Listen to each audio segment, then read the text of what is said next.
यानंतर बातमी पुण्यातून आहे। महिला पोलीस अधिकाऱ्याला जाळण्याचा प्रयत्न झाला आहे। पोलिसांच्या सतर्कतेमुळे संपूर्ण अनर्थ घटना ही या ठिकाणी घडता टळली आहे। अंगावर पेट्रोल ओतून जाण्याचा प्रयत्न झालाय। तर ही घटना शुक्रवारी रात्री 10च्या सुमारास घडली आहे। ही घटना विश्रामबाग पोलीस ठाण्याच्या कार्यक्षेत्रात घडली आहे। मद्यधुंद कार चालकावरती कारवाई केल्याच्या रागातून ही घटना घडली आहे। पुण्यातील ही बातमी आहे अतिशय महत्त्वाची।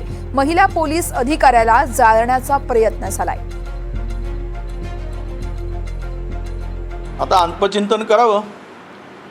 गृह खात्याने, गृहमंत्र्यांनी कायदा सुव्यवस्थेचं काय स्थिती आहे, किती बिकट झाली आहे आणि किती भयावह झाली आहे।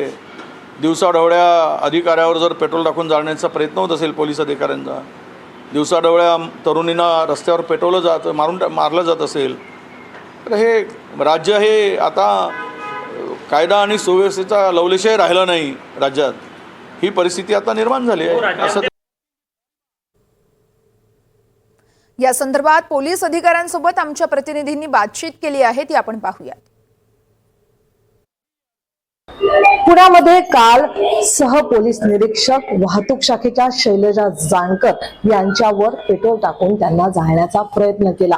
ड्रिंक अँड ड्राईव्ह मध्ये एक आरोपीला पकडल्यानंतर या आरोपीने हा प्रकार करण्याचा प्रयत्न केला, मात्र सुदैवाने कुठलीही विचित्र गोष्ट इथे झालेली नाहीये। काय हा सगळा प्रकार आहे, स्वतः शैलजा जानकर यांच्याकडनं आपण जाणून घेणार आहोत। काय हा नेमका प्रकार होता, आरोपी किती वर्षाचा होता, काय त्याचं बॅकग्राऊंड होतं।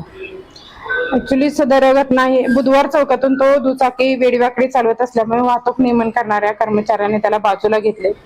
त्याच्यात बाजूला घेतल्यानंतर तरुणाचा वास येऊ लागल्यामुळे, दारू पिल्याचा वास येऊ लागल्यामुळे त्याला जवळ नजीकच्याच कार्यालयात चेकिंगसाठी आणलं। हवालदार समीर सावंत हे त्याचे ब्रीथ अनालायझर घेत होते, तो प्रतिसाद देत नव्हता। गोंधळ घालू लागल्यामुळे शांत करण्यात आलं, त्याला शांत राहा म्हणून सांगितलं। तो पाणी पितो, चूळ भरतो या बहाण्यानं बाहेर थांबून जाऊन पुन्हा आला, तेव्हा त्याने समीर सावंत याच्या अंगावरती पेट्रोल टाकून तुला जाळतो असं भाष्य केलं। आम्ही अडवण्यासाठी गेल्यानंतर आमच्या अंगावर पेट्रोल टाकले। त्याच्या हातातील एक डाव्या त्याचे लायटरद्वारे त्याने लायटर पेटवण्याचा प्रयत्न केला, परंतु तात्काळ आम्ही इतर स्टाफच्या मदतीने सुद्धा त्याला ताब्यात घेण्यात आलं। किती वर्षाचा हा माणूस होता आणि त्याचं काही बॅकग्राऊंड आतापर्यंत माहिती झालं आहे? ऍक्च्युली ह्या तपासाच्या बाबी आहेत, तपासामध्ये निश्चित पुढील प्रक्रिया करत आहेत किंवा इतर बाबी घेत आहेत। तो ड्रिंक अँड ड्राईव्ह करत होता हे प्रथमदर्शनी लक्षात आलं होतं का?